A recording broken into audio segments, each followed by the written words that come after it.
ನಿಮ್ಮ ಫಾರ್ಮ್ಗೆ ನೀವು ತಗೊಬಂದಾಗ ಇದನ್ನ ನೀವೇನು ಮಾಡ್ತೀರ ಅಂತಂದರೆ ಇದನ್ನ ಫಸ್ಟ್ ನಮಗೆ ಟ್ರೀಟ್ಮೆಂಟ್ ಮಾಡ್ತೀವಿ. ಈ ಟ್ರೀಟ್ಮೆಂಟ್ ಮಾಡಿ ಆದಮೇಲೆ ಈ ಪೋರ್ಷನ್ ಇದೆಯಲ್ಲ ಸ್ವಲ್ಪ ಕ್ಲೀನ್ ಮಾಡ್ಕೊಳ್ಳಿ. ಮತ್ತು ಕ್ಲೀನ್ ಮಾಡಿಕೊಂಡು RO ವಾಟರ್, ಡ್ರಿಂಕಿಂಗ್ ವಾಟರ್ ಇದೆಯಲ್ಲ ಒಂದು ಸತಿ ವಾಶ್ ಮಾಡಿ. ಇದನ್ನು ಕ್ಲೀನಾಗಿ ವಾಶ್ ಮಾಡಿ ಇದನ್ನು ಸ್ಮೆಲ್ ಮಾಡಬೇಕು.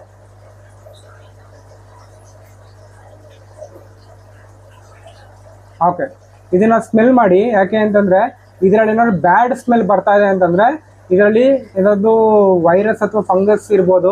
ಯಾಕೆ ಅಂತಂದರೆ ಇದರಲ್ಲಿ ನಾವು ಈ ಟ್ರೀಟ್ಮೆಂಟಲ್ಲಿ ಅದೆಲ್ಲ ಸತ್ತೋಗಿರುತ್ತೆ, ಅದು ಸ್ಮೆಲ್ ಬರೋಕ್ಕೆ ಸ್ಟಾರ್ಟ್ ಆಗುತ್ತೆ ಸ್ವಲ್ಪ ಹೊತ್ತು ಆದಮೇಲಿಂದ. ಸೊ ಅದಕ್ಕೊಂದು ಸತಿ ಸ್ಮೆಲ್ ಮಾಡ್ಕೊಳ್ಳಿ.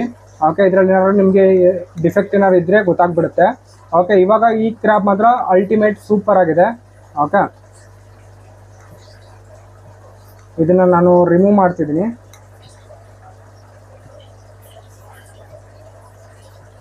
ತುಂಬ ಜನ ಕೇಳ್ತಾರೆ ಇಷ್ಟು ದೊಡ್ಡ ಕ್ರ್ಯಾಬ್ನ ನೀವು ಯಾವ ಥರ ಹಿಡ್ಕೋತೀರಾ ಅನ್ನೋದನ್ನು.